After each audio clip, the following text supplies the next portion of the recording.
India 9 News, Mirror of Truth. બાળકો પણ મકર સંક્રાંતિ આનંદથી મનાવી શકે તે માટે બાળકોને પતંગ ફિરકીની કીટ અપાઈ। મકર સંક્રાંતિના તહેવારો બાળકો પણ આનંદથી ઉજવી શકે તેવા ઉમદા હેતુ સાથે આજે ઝૂંપડપટ્ટી વિસ્તારમાં બાળકોને પતંગ ફિરકીનું વિતરણ સાથે અલ્પાહાર કરાવવાનો કાર્યક્રમ યોજવામાં આવ્યો હતો।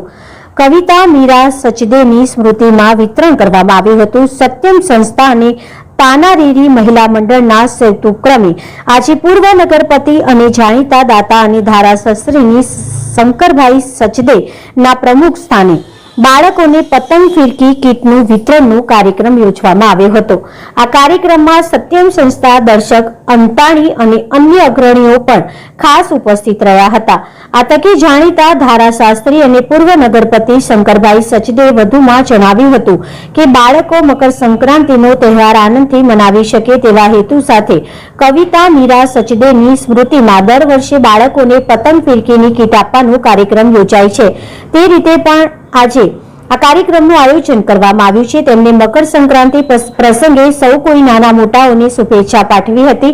શુભેચ્છા પાઠવ્યા બાદ પતંગ ફિરકી કીટનું વિતરણ શંકરભાઈ સચદેના હસ્તે કરવામાં આવ્યું હતું અને સાથે સાથે બાળકોને કીટની સાથે નાસ્તાનું પણ વિતરણ કરવામાં આવ્યું હતું, જેમાં શિયાળાના ખાસ ધ્યાનમાં લઈને અલ્પાહારનું પણ વિતરણ કરવામાં આવ્યું હતું। આજના દિવસે આ કાર્યક્રમમાં સત્યમ સંસ્થાના અધ્યક્ષ દર્શકભાઈ અંતાણી, નર્મદાબેન ગામોટ, મંજીભાઈ ગામોટ, નરેન્દ્રભાઈ સવાદિયા, નીતા શાહ, યશવી શાહ, રામુબેન પટેલ અને અન્ય લોકો ઉપસ્થિત રહ્યા હતા। તેમજ આ કાર્યક્રમમાં અલગ અલગ વિસ્તારોમાં બાળકોને પતંગનું વિતરણ અને ફિરકીનું વિતરણ કરવામાં આવ્યું હતું। તેમજ પતંગ ફિરકી કીટમાં બાળકોને ધ્યાનમાં લઈને કીટ ખાસ બનાવવામાં આવી હતી। Bureau report, Imran Vadiya, Bhuj, Kutch.